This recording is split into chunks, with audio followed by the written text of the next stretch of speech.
peut-être certains avaient entendu parler, avaient entendu le podcast, mais n'avaient pas lu l'ouvrage ni évidemment découvert le film. Et peut-être qu'on peut revenir aux origines, Sonia. Effectivement, on l'a dit tout à l'heure, ça partait d'un podcast, mais qu'est-ce qui vous a envie d'aller plus loin que le témoignage de Marianne pour arriver à cette forme documentaire et puis après à cette forme documentée dans un ouvrage dont on a parlé tout à l'heure? En fait, on ne réfléchit pas forcément quand on fait les choses, mais je pense que ma première motivation, qui est souvent ma motivation principale, qui est à la fois une qualité et un défaut, c'est ma curiosité. Quand j'ai entendu cette histoire, elle m'est vraiment restée dans la tête. Et j'ai commencé assez mollement à vouloir rencontrer les autres femmes. Donc c'était Marianne, en tout cas celle que j'ai appelée Marianne, qui m'a contactée. Et puis petit à petit, elle m'a confié des documents, des photos, on s'est liés. Et j'ai eu envie de rencontrer les autres femmes. Et j'ai été assez fascinée par le récit, par les détails en fait. J'ai appris de plus en plus de détails, des choses de plus en plus incroyables. Et aussi, hélas, stimulée par la difficulté, parce que certaines ne voulaient pas parler ou c'était compliqué. Et donc, comme j'aime me mettre dans des situations compliquées, sans doute, j'ai persévéré sans savoir exactement ce que je voulais faire. Et puis, petit à petit est née l'idée de faire un film. Et voilà, c'était long, c'était effectivement compliqué. Le Covid est arrivé par là. Certaines femmes ont accepté finalement de me parler, d'autres non. Et puis, on est arrivé à cette décision, comme vous avez peut-être vu, que pour protéger en fait certaines d'entre elles qui ne voulaient pas apparaître, j'ai engagé une actrice et aussi des non-professionnels. Donc vous avez un film avec quelques vraies femmes, une actrice, 2 non-professionnels, mais je ne vous dirai pas qui est qui, de manière à ce que les vraies femmes puissent arriver à leur travail en disant « j'ai participé à un film, j'ai joué un rôle par exemple ». D'ailleurs, l'une d'elles, elle utilise l'expression « j'ai participé à un projet ». Donc elle ment pas, en l'occurrence. Voilà, la vraie, elle dit ça. En même temps, le résultat est assez étonnant parce qu'on a du mal à distinguer en tant que spectateur le vrai entre guillemets du faux. C'est-à-dire qu'on ne sait pas très bien qui est véritablement non professionnel, actrice ou qui a vraiment subi. Si c'est comme ça, c'est que j'ai bien. Il semble que vous avez bien réussi de ce côté-là, non ? Bien réussi. Et on a même fait quelque chose qui m'a assez fascinée. On a même fait un casting pour l'unique actrice, et c'est la vraie fille qui a choisi son actrice. Et c'était donc voilà, elle les auditionnait, elle les faisait jouer sa propre histoire, donc elle leur donnait des indications. Puis au début, elle disait « Oh, je ne saurais pas très bien faire ça ». Et puis petit à petit, elle y a pris goût. Et elle a dit « Non, ce sera elle ». Alors on a dit « Ok, d'accord ». Et en plus, elle a fait un très bon choix. Après, ce qui est intéressant, c'est... Alors là, il y a 1000 façons d'aborder le film et son sujet. Mais comme on parle des actrices et... obligatoirement, on se pose la question sur la façon dont vous leur avez donné le rôle qu'elles avaient à jouer, enfin, parce que d'une certaine manière, on rentre un peu dans la fiction. Et j'imagine que vous êtes appuyé sur les témoignages. Ah oui, bien sûr. Mais je me posais la question de savoir la façon dont vous les avez réécrits pour vos actrices, en fait. Non, j'ai vraiment fait des transcriptions. J'ai fait des transcriptions des entretiens que j'ai eus avec les femmes, assez fidèles. Et puis, je les ai un peu dirigées. Parfois, elles ont repris dans leurs propres mots, mais j'ai rien inventé de ce qu'elles racontent. Voilà. Tout est vrai dans tout ce qui est faux, effectivement. Tous les mensonges sont vrais. Déjà, je plains les 4 femmes, c'est ça, qui ont subi toutes ces horreurs de Ricardo, du coup. Mais je me demandais quel était l'objectif derrière cette espèce de plan à la fin. Vous faites une espèce de fausse interview autour du marathon, c'est de la course. Je sais plus c'est quoi le sujet. Dire, oui. Oui, je me demandais quel était l'objectif principal de cette manœuvre. Donc en fait, ce qui s'est passé, c'est que vous faites un film documentaire et vous n'avez pas forcément l'idée de ce qui va se passer. C'est-à-dire que les choses parfois décident à votre place. J'avais pas un plan complètement établi de comment j'allais finir ce film.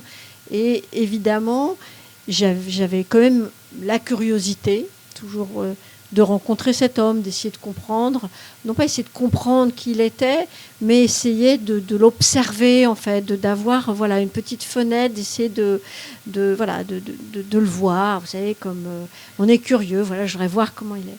Et puis petit à petit, j'ai cherché un moyen de le rencontrer, et il fallait que ce soit un moyen qui protégeait les femmes. C'est-à-dire qu'il ne puisse pas, si j'avais confronté, en lui disant voilà, je sais qui vous êtes, il aurait pris son téléphone et il aurait menacé, il aurait dit quoi, d'où vous sortez ces informations, etc. Donc petit à petit, j'ai trouvé ce stratagème qui consistait à lui faire une interview. Il était ravi. Ce qui était intéressant, c'est qu'il n'a pas douté une seconde de ce que je lui disais, exactement comme ces femmes. Et comme vous doutez pas du tout. Enfin, je vous dis, on vous dit, il y a une projection ce soir, il y aura la réalisatrice. Vous n'êtes pas là, vous êtes sûr, c'est vrai, c'est pas vrai. Les gens, vous voyez, c'est la base de nos relations. Vous me dites un truc, je vous crois. En fait, c'est ça. Et c'est ce qui fait qu'on peut former un collectif, qu'on se comprend, qu'on peut discuter.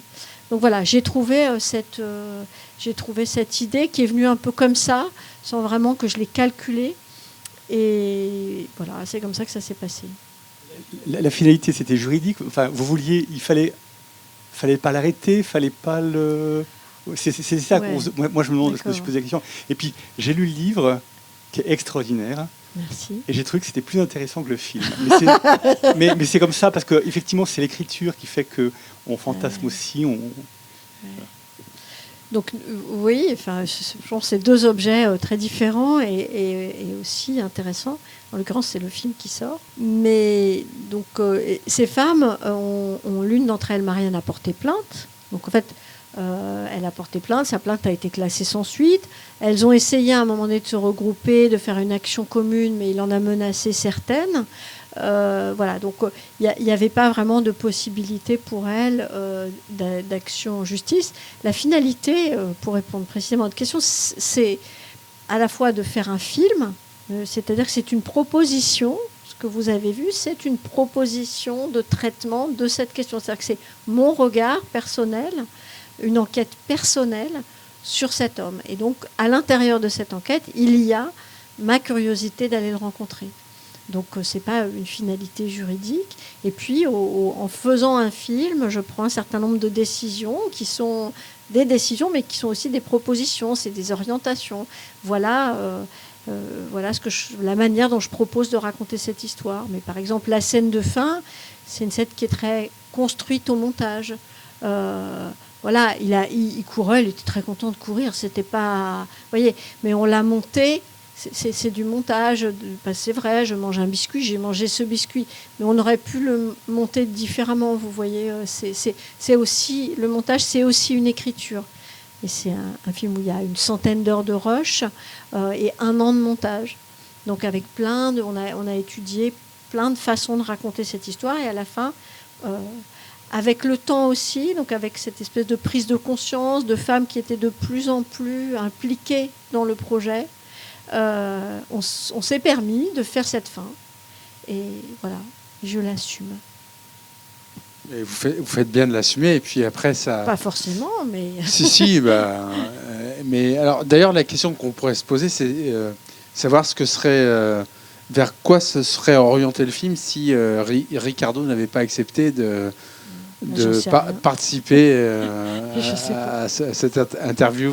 Je sais pas. Je peux pas il y avait vous dire, d'autres plans, un plan B. Non, mais pour vous donner un exemple du travail de montage, on a passé environ 2 mois avec une monteuse formidable. À chaque fois qu'il raconte un mensonge, qu'il s'invente une vie, on a cherché un extrait de film qui racontait cet imaginaire. Pour essayer de raconter où est-ce qu'il puise toutes ces histoires. Et on a fait un montage comme ça. Par exemple, on avait trouvé une scène de Urgence, la série télé, quand il raconte qu'il est chirurgien, ou bien des choses. Et il reste de ça l'extrait de Un Américain à Paris et la musique des Chariots de feu. Voilà. On a passé 2 mois à faire ça. Une fois qu'on a vu le résultat, on a dit, c'est pas, très mauvaise idée. C'était trop dans le commentaire, c'était un peu en surplomb. Donc, on est revenu à un montage plus simple. Donc, pour répondre à votre question, ça aurait pu être un film avec plein d'extraits d'autres films, mais ça ne l'est pas. Oui. Voilà. Et malgré tout, d'ailleurs, on imagine que lui-même, la façon dont il s'invente sa vie, il l'épuise dans la fiction. Voilà. Mais on remarque aussi qu'il l'épuise beaucoup dans des banques d'images qu'il réutilise après. C'est assez étonnant. Depuis la sortie du film, est-ce qu'il s'est manifesté ? Là, il n'est pas sorti, le film. Non, mais il sort mercredi. En fait, non, il n'a jamais cherché à savoir ce qu'était devenu ce tournage. Pourtant, on a lancé des perches, on a pris de plus amples informations pour vérifier ce qu'on racontait. Et pour l'instant, il s'est pas encore manifesté. On ne sait pas, peut-être qu'il sera ravi. C'est possible. Je viens de recevoir un mail d'une psychiatre qui me dit vraiment, il va adorer. Voilà, on ne sait pas. C'est vrai que c'est un personnage assez étonnant et ses réactions sont assez inattendues. D'ailleurs, on se demande dans quelle mesure il n'a pas compris à un moment qu'il était... Je sais pas. Ouais, on sait pas trop tout ça. Mais ce qui est sûr, c'est que c'est un grand moment. Il y a quelques clés, je pense. C'est qu'une des clés, c'est quand il dit dans la voiture... Et c'est marrant parce que vous tournez, vous n'entendez pas vraiment ce que disent les gens. Et quand vous réécoutez le montage et quand vous revoyez les scènes, quand même, quand il dit « I'm falling in love with you guys », c'est-à-dire qu'en fait, il se passe quelque chose qui est de l'ordre de la... Je ne sais pas, effectivement, dans la séduction, enfin, c'est son mode d'être, de créer des rapports amoureux et de la jouissance, en quelque sorte, à ce moment-là. Il est en train vraiment d'avoir une expérience de plaisir. Voilà. Et c'est ça son plaisir, à mon avis.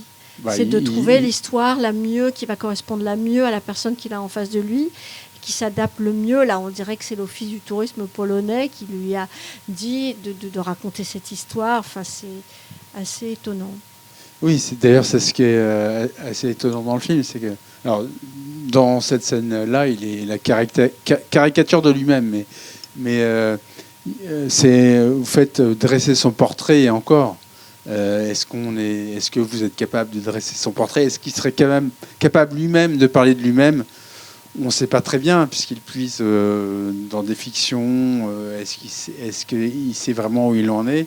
Mais ce qui est intéressant aussi, c'est que c'est aussi le portrait de plusieurs femmes. Et c'est ça aussi qui est intéressant, c'est qu'il y a une vraie présence des autres personnes et on les découvre dans leurs différences. Et en même temps, voilà, c'est un point important du film. Et on sent que Ricardo a su s'adapter à chacune d'entre elles. C'est ça qui en fait un personnage à la fois détestable, mais totalement fascinant, en fait. Oui, et en fait, effectivement, il pourrait être génial s'il ne faisait de mal à personne. Mais il se trouve qu'il fait beaucoup de mal, donc son génie et ma fascination s'arrêtent là où commence le mal qu'il fait. Mais c'était important pour moi de montrer que ces femmes étaient très différentes à plein de points de vue, dans leur caractère, dans leurs expériences, dans leur rapport amoureux, dans leur manière de considérer, y compris le couple. Parce que découvrir ça, c'est aussi une manière de dire qu'il n'y a rien en elles qui les prédispose et qui les rend coupables d'avoir été victimes. C'est-à-dire qu'il n'y en a pas une qui est crédule et une qui n'est pas crédule. Et vous voyez, par exemple, la Kasia, la polonaise, c'est une femme très méfiante. Elle est très méfiante et elle croit quand même cet homme. Ou bien Carolina, c'est plutôt la bonne fille, vraiment extrêmement gentille. Et donc, voilà, il n'y a rien en elle qui en fait des victimes. Et ce n'est pas de leur faute, quoi. C'est ça que j'ai essayé de montrer. Et de la même manière, elles vont se reconstruire après cette aventure de manière très différente. Elles vont vouloir de lui des choses différentes. Il y en a une qui veut lui écrabouiller la tête contre le bitume, et une autre, au contraire, qui a plus d'empathie. Et donc, en fait, le film, il propose un équilibre à la fin, un traitement qui essaie d'être un équilibre entre tout ça. Et moi, ma manière de réagir, quand je souffre, ou que j'ai des difficultés, ou quelqu'un me fait du mal, c'est je me moque un peu de lui. Et mon ego va mieux, et j'ai un peu rigolé, et voilà, et ça va mieux. Donc c'est aussi ma manière voilà, pour moi, c'est une bonne réparation. J'imagine qu'elles ont vu le documentaire, ces femmes, qu'est-ce qu'elles en ont pensé? Ça, c'était vraiment le point qui m'angoissait le plus, parce que ça s'est fait sur de longues années, donc on leur a réservé à chacune une salle de cinéma pour elles toutes seules, pour qu'elles aient vraiment un moment où elles accueillent, où elles voient ce film sans être comme ça. Et en fait, elles ont beaucoup aimé. Voilà, il y en a une encore qui ne l'a pas vu, qui va le voir demain. Mais Marianne, ou en tout cas la vraie Marianne, si c'est une actrice, l'a vue et elle a été très touchée. Elle a dit que, je ne vous dis pas ça pour m'envoyer des fleurs, mais elle m'a dit que j'avais vraiment trouvé la bonne distance. Et il se trouve qu'en vrai, il y a une scène que je raconte dans le livre mais que je ne raconte pas dans le film, c'est que pendant la semaine où elle sait, mais il ne sait pas qu'elle sait, elle se trouve avec lui dans la voiture à un moment donné, avec sa mère, et à la radio, il y a une chanson de Jeanne Moreau dont le refrain est « J'ai choisi de rire ». Et en fait, j'ai aussi eu cette chanson dans la tête pendant tout le temps où je faisais le film, et j'ai voulu parce que c'est la décision qu'elle a prise aussi, de rire, de prendre de la distance, de ne pas avoir peur, enfin voilà, elle, c'est son caractère. C'est vrai que c'est plus pour répondre à son attente tacite que j'ai fait ce film. Donc voilà, alors, globalement, ils sont plutôt contents, mais il y en a une qui trouve que c'est pas assez et qu'il a quand même pas payé assez cher. Qui a trouvé bien, mais quand même. Elle aimerait bien qu'elle fasse des travaux forcés. C'était son idée. Bonjour, moi Bonsoir. Je voulais juste vous dire, je suis là. Oui, Je voulais juste vous dire que j'ai trouvé le film excellent. Vraiment, le montage est impeccable. Et puis, je suis bluffée par la manière dont vous avez pu vraiment mêler donc les actrices avec les réelles personnes. Je trouve que c'est un travail fabuleux. Parce que moi, je me fais en tout cas complètement avoir. Je trouve ça vraiment impressionnant. Et je me demandais, du coup, s'il y avait... Il n'y avait pas eu d'autres objets de plainte, c'est-à-dire que c'est quelqu'un qui a dû faire des faux, malgré tout aussi. Est-ce qu'il y a eu d'autres natures de plaintes, autres que celles, est-ce qu'on le sait, autres que celles de ces femmes, en fait, qui ont été complètement baladées? Enfin, les plaintes au Brésil, et y compris la plainte de Marianne en France, c'est vraiment des plaintes pour vol et pour escroquerie au sentiment. C'est-à-dire qu'au Brésil, en particulier, il leur prend beaucoup d'argent. Beaucoup plus qu'en Europe d'ailleurs, pour des raisons complexes. Mais ce qui est fascinant, c'est qu'en fait, toute la justice brésilienne est entièrement transparente. Donc si vous avez son nom, vous tapez son nom sur Google et vous avez toutes les plaintes qui sortent. Comme ça, touc. Et donc je connais les montants et ça. Et il y a énormément de femmes. Vraiment, c'était vertigineux parce qu'il fallait relire les plaintes brésiliennes. Et sur toutes les Brésiliennes qui ont porté plainte, il n'y en a que 2 qui ont, en tout cas, accepté de donner leur témoignage ou d'être jouées par des actrices. Et j'avais juste, pardon, une autre question. Si je me demandais, parce que vous parliez d'une psychiatre tout à l'heure, si vous aviez donc pris la tâche de psychiatre, parce qu'on a l'impression, enfin je ne suis pas psychiatre, mais d'avoir vraiment un cas de mythomanie assez caractérisé. Parce que j'ai une amie, moi, qui a été vraiment victime d'un mythomane, et ça s'est passé un petit peu comme ça. Et donc, elle avait eu le diagnostic sur lui. Je ne sais pas, est-ce que vous avez demandé? Oui, bien sûr. Ouais. J'ai consulté 2 psychiatres et en fait ils m'ont expliqué donc la mythomanie n'est pas une maladie répertoriée dans la classification psychiatrique qui s'appelle le DSM. Le DSM, ouais. Voilà, c'est sorti du DSM il y a des années et des années parce qu'en fait c'est une je sais pas comment on dit, je suis pas psychiatre, hein, mais en tout cas c'est comme une sorte de petit cocktail un peu différent selon les personnes. Donc il y a des pervers, il y a un peu des narcissiques, il y a un peu des, vous voyez, ça dépend un petit peu de la personne, mais c'est pas une pathologie répertoriée et descriptible dans leur catégorie. Voilà. Donc ils m'ont un petit peu expliqué comment ça marchait et que c'était très complexe. Puis je leur ai demandé s'il était potentiellement dangereux, parce que c'est surtout ce que je voulais savoir, s'ils pouvaient s'en prendre aux femmes après coup, etc. Et ils m'ont dit que les 2, que s'il n'avait jamais été violent, il ne le serait probablement pas. Voilà. Et puis j'ai été ravie de cette réponse et j'y ai plus pensé. Bah, bravo en tout cas. Merci beaucoup en tout cas pour vos gentils mots. Bonsoir, j'ai vraiment trouvé ça excellent et donc ma question est assez simple. Est-ce qu'il y a un autre épisode des Pieds sur Terre qui connaîtra le même projet ? Ah en fait, il y a eu plein de projets de réalisateurs, parfois très célèbres, qui ont essayé d'adapter des Pieds sur Terre. Et ça s'est jamais vraiment fait. Je crois qu'il y a eu un truc récemment, mais en fait, ça s'est jamais vraiment fait. Il faut quand même une capacité, une dose de persévérance, de passer 7 ans à faire un film. Mais pour l'instant, non, il n'y a pas eu vraiment de Pieds sur Terre qui sont devenus des films de documentaires ou de fiction. Mais peut-être à l'avenir, je ne sais pas. Bonsoir. Moi, il y a un moment qui m'a fait sourire. Pardon. Un moment qui m'a fait sourire, c'est quand vous allez voir votre amie avocate et qu'elle vous explique que vous encourez des risques à montrer son visage. Et l'image d'après, paf, à partir de ce moment-là, on le voit vraiment. Et voilà, qu'est-ce qui a conduit la succession des 2 scènes, en fait. Alors, c'est pareil. Je suis allée voir mon amie avocate sans savoir exactement ce que je ferais de cette séquence dans le film. Vous voyez, vous tournez des choses, vous ne savez pas exactement. Et en fait, c'est aussi du montage.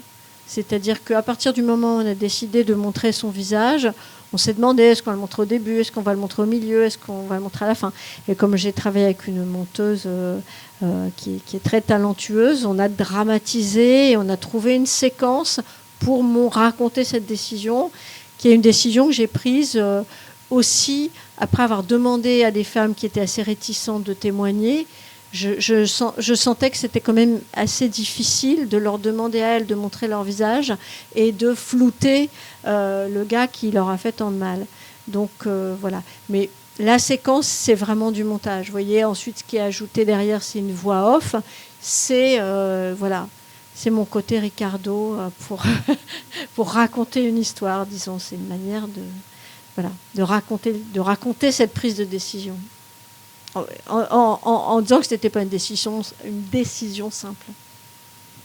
Moi, c'était une question plus sur l'organisation, votre équipe, en fait, avec qui vous étiez accompagnés, même pour traduire, toutes les questions d'organisation. Je vous remercie.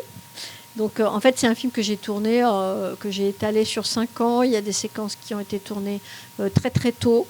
Toutes les séquences de voiture, toute la séquence sur Marianne, elle a été tournée il y a longtemps. Voilà, ça a évolué. Il y a eu plusieurs directeurs de la photo, mais c'est une équipe pratiquement non mixte.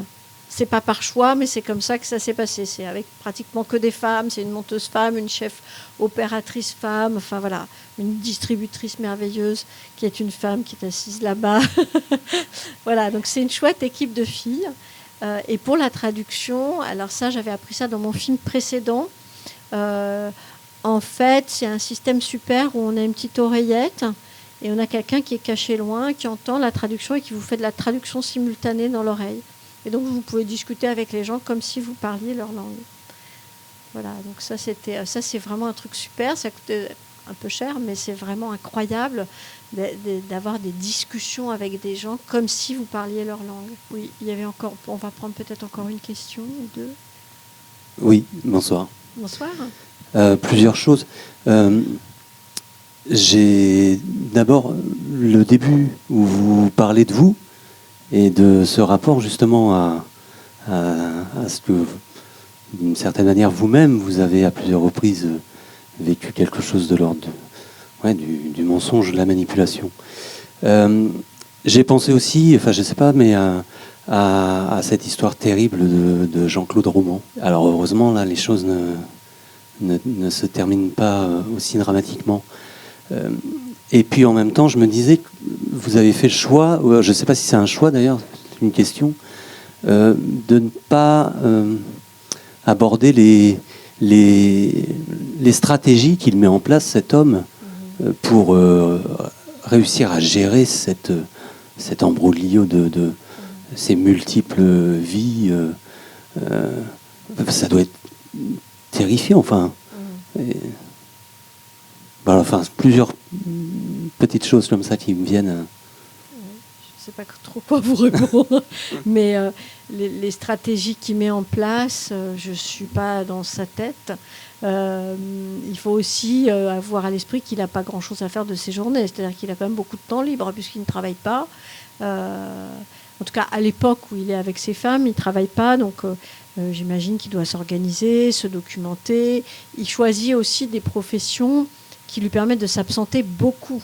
Donc, c'est des relations qui sont parallèles, mais qui sont aussi très intermittentes, puisqu'il va partir en Chine. Et quand il part en Chine, c'est 1 mois. Donc, pendant 1 mois, il en met une à gauche, en quelque sorte. Et puis ensuite, il va faire un stage à Toulouse 1 fois par semaine. Donc, il a 1 semaine. Enfin, vous voyez, je pense que c'est à la fois des stratégies pour créer des histoires, mais il y a d'abord une organisation de temps, en fait, de comment organiser son temps. Il se lève très tôt le matin, très très tôt. Donc, en fait, je pense que c'est une certaine organisation, mais c'est aussi un certain plaisir. Il doit avoir un plaisir. Personne ne l'oblige. C'est-à-dire que le but n'est pas forcément de prendre de l'argent. Il prend de l'argent, il emprunte de l'argent aux femmes, il ne les rend pas, mais ce n'est pas le but premier. Enfin, il y a autre chose, parce que vous avez des escrocs, des menteurs, etc., qui ont toujours la même identité, qui racontent toujours à peu près la même histoire, et qui peuvent avoir 3 femmes en même temps. Mais là, il y a autre chose. Il y a quand même une création un peu plus élaborée. Voilà. Mais quand on se construit comme ça, 1000 visages, quand même, il y a une espèce de fuite en avant qui doit être assez vertigineuse. C'est-à-dire qu'on se demande comment il peut s'en sortir. Alors après, on voit à la fin quand même qu'il a l'air de se ranger un peu des voitures et d'essayer de s'en sortir comme ça. Mais sa complexité est quand même assez étonnante. En fait, en faisant le montage de ce film, à un moment donné, on s'est dit avec la monteuse que toute la dernière séquence autour de la course, il suffirait de changer le mot courir et de mettre le mot mentir à la place. C'est-à-dire quand je lui demande est-ce que vous courez, are you running from something, pour échapper à quelque chose, il dit non, I'm chasing something. Et en fait, on pourrait dire est-ce que vous mentez pour échapper à quelque chose? Non, je mens parce que je cherche quelque chose. Et en fait, il suffirait pour comprendre, en tout cas c'est une hypothèse, quand je cours, je reviens dans mon enfance, et ben voilà, quand je mens, c'est pareil, je me mets enfin, voilà. Et en fait, puisque vous avez envie d'avoir un peu une vision un petit peu possiblement de ce qui se passe dans sa tête, je me suis dit qu'il y avait peut-être aussi une clé, mentir et courir. Peut-être que c'est pas si différent. On dit bien il l'a fait marcher ou il l'a fait courir. Voilà. Bonsoir. Bonsoir. Il me semble qu'il y a des coproducteurs polonais. Est-ce que le film va sortir en Pologne et possiblement il va peut-être se voir au cinéma? Oui, il y a un coproducteur, une coproductrice d'ailleurs, polonaise. On reste dans notre équipe non mixte. Il va sortir en Pologne, mais ce sera une sortie quand même très très limitée. Et on est, vous voyez, dans un équilibre où à la fois on assume ce qu'on a fait, mais vous ne verrez pas son visage dans aucun matériel de publicité, ni dans la bande-annonce, ni ailleurs. Il n'y a que les gens qui payent leur ticket de cinéma qui peuvent le voir. Donc voilà. On va essayer de limiter quand même la sortie polonaise. Il y a des risques de procès Je ne sais pas. Je ne sais pas. Est-ce qu'il y a d'autres interventions? Ou est-ce qu'on se dit qu'on en reste là et que vous retrouvez Sonia dans le hall? Voilà, si vous voulez. Si vous voulez, il y a quelques ouvrages qui apportent, d'ailleurs, par rapport à la question qui était posée tout à l'heure, je trouve des compléments en fait. C'est-à-dire qu'on n'est pas tout à fait dans la même continuité. Oui, effectivement. Donc, vous aurez plus de réponses à votre question sur moi-même, qui n'est pas mon sujet préféré. Mais dans le livre, mon éditrice m'a dit tu dois parler un peu plus de toi, etc. Et comme je suis une bonne élève, alors j'ai... Et d'ailleurs, ce qu'on peut dire par rapport à l'histoire du livre, c'est qu'il s'est écrit pendant le tournage le montage même, plutôt une fois que le film était fini. Oui, c'est ça, pendant le montage du film. Donc voilà. Et bien, écoutez, sorti le 17 avril, mercredi prochain. Le film sort mercredi prochain. N'hésitez pas à en parler autour de vous. Et Sonia reste encore avec nous un petit moment dans le hall, donc profitez-en aussi. Merci beaucoup Sonia. Merci à vous, c'était vraiment très intéressant. Merci beaucoup Roxane de Pyramide. Et puis à très vite.